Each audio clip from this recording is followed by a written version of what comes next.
मित्रांनो, शिक्षक दिनानिमित्त तुम्ही शिक्षक बनलात. तुम्ही फक्त शिक्षक काय असतात, मॅडम साडी नेसतात आणि फिरतात असं तुम्हाला वाटतं. मुलांना वाटतं की शिक्षक चांगले कपडे घालतात, फिरतात. पण शिक्षकाचं दुःख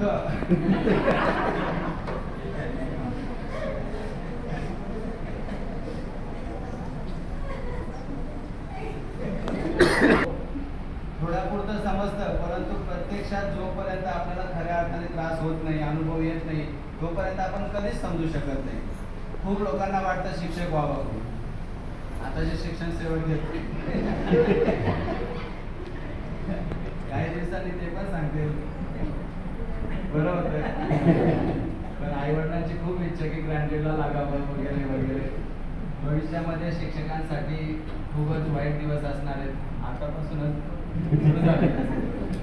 पण समाजाचा सर्वात महत्त्वाचा घटक जर कोणता असेल तर तो म्हणजे शिक्षक.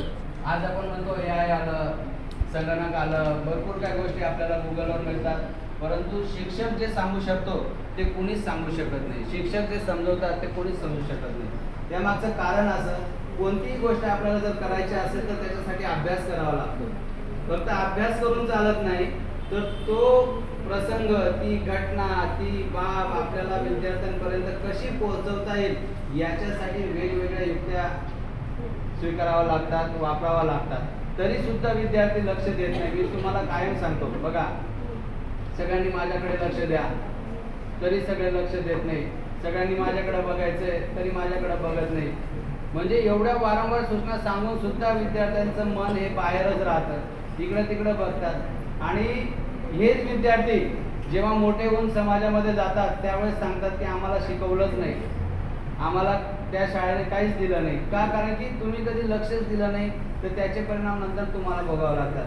आता शिक्षकांना साक्षरता अभियानासाठी वेगवेगळ्या म्हणजे लोकांच्या घरी पाठवलं जातं की मोजा कोण साक्षर आहे, कोण निरक्षर आहे बघा.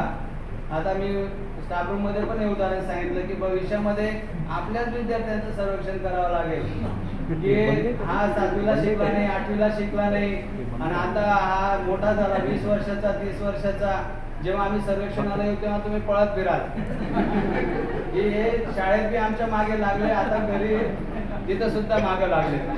ही परिस्थिती आमची आहे, म्हणजे शिक्षकांची आहे.